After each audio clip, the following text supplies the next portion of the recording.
আজকে ইফতারিতে বাসার সবার জন্য নতুন একটা রেসিপি ট্রাই করার প্ল্যান করেছিলাম, আর সেই উদ্দেশ্যে বাসা থেকে বের হওয়া মাত্রই পুলিশ আমাদের পথ আটকালো। কিভাবে কি হলো সবই শেয়ার করছেন। হ্যালো, আসসালামু আলাইকুম everyone, this is Lamis and welcome to Lamis and Shovon's. আমি আর আমার হাজবেন্ড তারাবির পরপর বের হয়েছিলাম কিছু জিনিসপত্র কেনাকাটার উদ্দেশ্যে, কিন্তু বের হয়ে দেখি রাস্তায় তো বিশাল গ্যাঞ্জাম। আমাদের বাসার সামনে রোডটা পুলিশ ভ্যান আর শত শত মানুষ দিয়ে একদম ব্লকড ছিল, আর কারণ হিসেবে জানতে পারলাম 2-3 জন লোক ঝাল টাকা নিয়ে কেনাকাটা করতে এসে ধরা পড়েছে। তো তোমরা যারা ব্যবসায়ী আপু ভাইয়ারা আমার এই ভিডিওটা দেখছো, তারা কিন্তু অবশ্যই কেয়ারফুল হবে, কারণ আমার মনে হয় কি ঈদের মধ্যে এই ধরনের সিন্ডিকেট গুলো একটু বেশি বেড়ে যায়। এনিওয়ে, তোমাদের সাথে গল্প করতে করতে এদিকে আমি আর শোভন টুকটাক কেনাকাটাও সেরে ফেললাম, আর রাতে সেহরিতে খাওয়ার জন্য দুধ আর দই চিড়াও নিয়ে নিলাম। আচ্ছা, আরেকটা ব্যাপার কি জানো, আমাদের বাসার সবাই ইফতারিতে হেলদি খাবো এটা বলতেই থাকে, কিন্তু যখন টেবিলে বসে দেখে একদমই ভাজা পোড়া কিছু নাই, তাদের মুখ কালো হয়ে যায়। আর এই কাজটা স্পেশালি আমার হাজবেন্ড আর আমার শ্বশুর আব্বা করে থাকেন। তো যাই হোক, ইফতারিতে আমার হাজবেন্ড চাচ্ছিল বাইরে থেকে একটু ভাজা পোড়া বা ডিফারেন্ট কোনো আইটেম নিয়ে আসতে আজকে, কিন্তু আমি ওকে বললাম যে বাইরে থেকে কোনো কিছু আনা লাগবে না, আজকে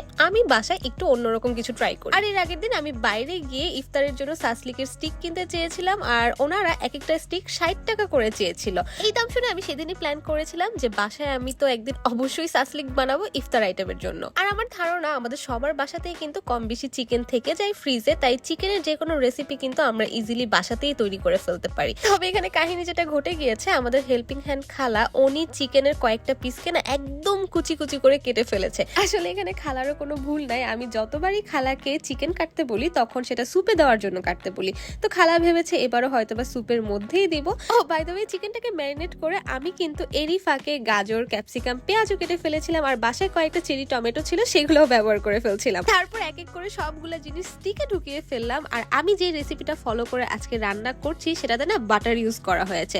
তো বাটার আমাদের বাসায় ছিল, তবে আমি ভাই অল্প করেই বাটার ইউজ করব, কারণ বাটারের না অনেক দাম। এতখানি বাটার দেওয়ার পরেও আমার মনে হচ্ছিল ফ্রাই করার জন্য বাটারটা এনাফ না, তাই আমি পরবর্তীতে কিন্তু কিছুটা তেলও অ্যাড করে ফেলি।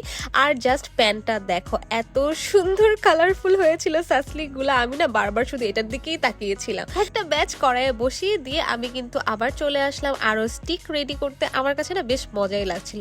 এদিকে কিন্তু আমি নাহিদা আন্টিকেও অল্প স্বল্প হেল্প করছিলাম, বেসন গুলিয়ে দিচ্ছিলাম, কারণ যত কিছুই করি ভাজা পোড়া যদি আমাদের বাসায় না থাকে তাহলে বললাম না যে কারো মুখের দিকে কিন্তু তাকানো যাবে না। আর শুধুমাত্র রমজান মাসেই কিন্তু আমাদের এই ধরনের খাবারগুলো একটু বেশি খাওয়া হয়, তাই ইফতারির মধ্যে যদি এই ভাজা পোড়া আলুর চপ, বেগুনি, পেঁয়াজ না থাকে তাহলে মনে হয় কি ইফতারিটা ঠিক মতো হচ্ছে না। আচ্ছা, এদিকে কথা বলতে বলতে আমার সাসলিক গুলাও কিন্তু একদম ভাজা হয়ে গিয়েছে, তো এগুলাকে আমি একটা প্লেটে উঠিয়ে নিচ্ছিলাম। আর দেখো, দেখতে কিন্তু আসলে অনেক মুখরোচক মনে হচ্ছিল।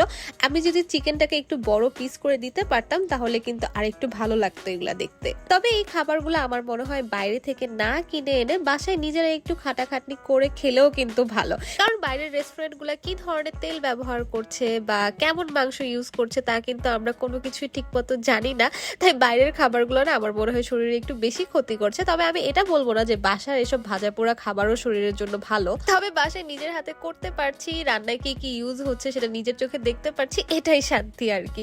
যাই হোক, এদিকে আলহামদুলিল্লাহ আমাদের ইফতারিও শেষ, আর ইফতারি করার পর ম্যান্ডেটরি জিনিস হচ্ছে চা নিয়ে বসে পড়লাম। চা খেয়ে আমার হাজবেন্ড বের হয়ে পড়ছিল তারাবির জন্য, সাথে ওর কিছু ফ্রেন্ডের সাথেও দেখা করার কথা, আর ফ্রি হয়ে আমি একটু নিজের মতো টাইম স্পেন্ড করছিলাম। সো আজকের মতো ব্লগ এই পর্যন্ত, কেমন লেগেছে অবশ্যই জানাবে। Thanks for watching, tata, bye bye, Allah Hafiz.